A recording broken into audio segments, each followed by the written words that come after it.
Now then guys, so what I wanted to do is I wanted to have a little bit of a talk before we progress through the video. Kind of discuss what went on the top speed day.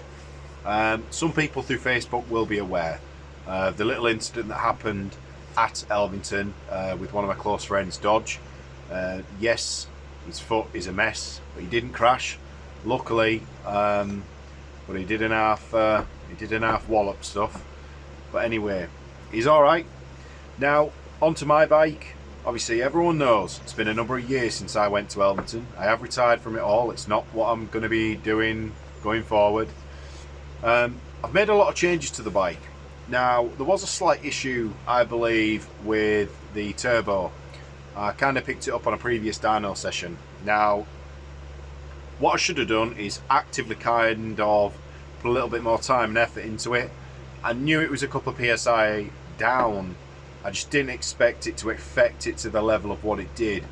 The bike itself on two wheels at 9,750 RPM achieved just shy of about 190 or just over miles an hour. I will clip that little bit in the video so you can... So to continue on, you can see that the bike was sat 189 miles an hour. You can see the overspeed on the RPM going pretty wild, to be fair. At this point, I pretty much realised that there was an issue with the bike.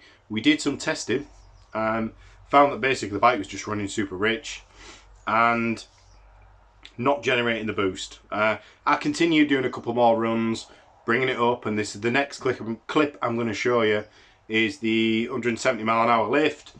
Perfect conditions, sustained a bit of boost, and then just tapers off and comes down. Nothing I could do about it. So yeah, I'm going to clip that in now. I'm going to see that bit. So the ability's still there. The ability, not so much the drive. I'm glad I went. I feel fit as a fiddle today. You know, doing the enduro and stuff like that has massively improved my fitness to the point of where I can do an Elvington, put the bike away, go to work and have no issues, which I'm quite happy about actually.